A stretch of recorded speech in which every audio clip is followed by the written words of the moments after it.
Before I even opened my eyes this morning, this is the information that came into my head. And generally, like, I'd get up in the middle of the night to write stuff like this down, stuff that wakes me up at 2 and 3 and 4 o'clock in the morning. And I'm like, I have to share that tomorrow. I have to share that tomorrow.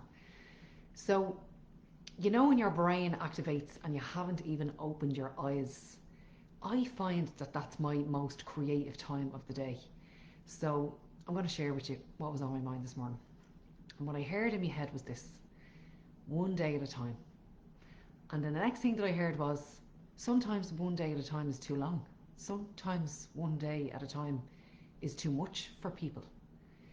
So sometimes it has to be one moment at a time and putting one foot in front of the other. Now, a very important part of one day at a time, or one moment, or 5 minute slot at a time, is concentrating on where your thoughts are actually going. So let me share this with you, one of my tools that I would use. We have 72,000 thoughts per day. And I always knew that I had to be responsible for my words. I always knew that I had to be responsible for my actions. But when I learned that I had to be responsible for my thoughts as well, I was like, holy Janie, how am I ever going to be able to control what goes on in between these two ears?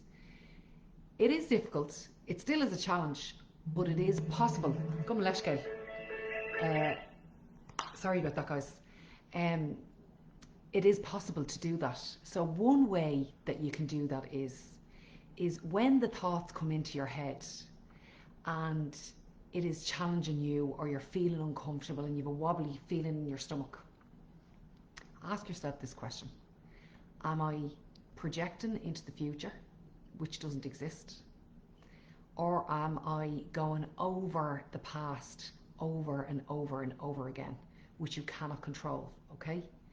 If you are projecting into the future and you're thinking about it negatively, that's your ego. If you are mulling over the past, that's also your ego, and you're robbing yourself of the now, okay?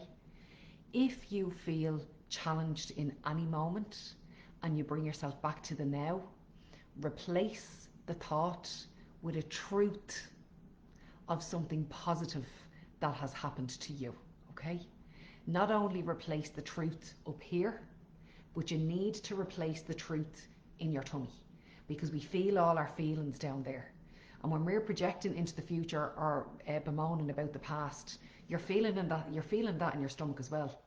So when you're swapping this out, make sure that you do it in your tummy. It is extremely important that we learn how to do that as adults, and also to impart that knowledge with our children.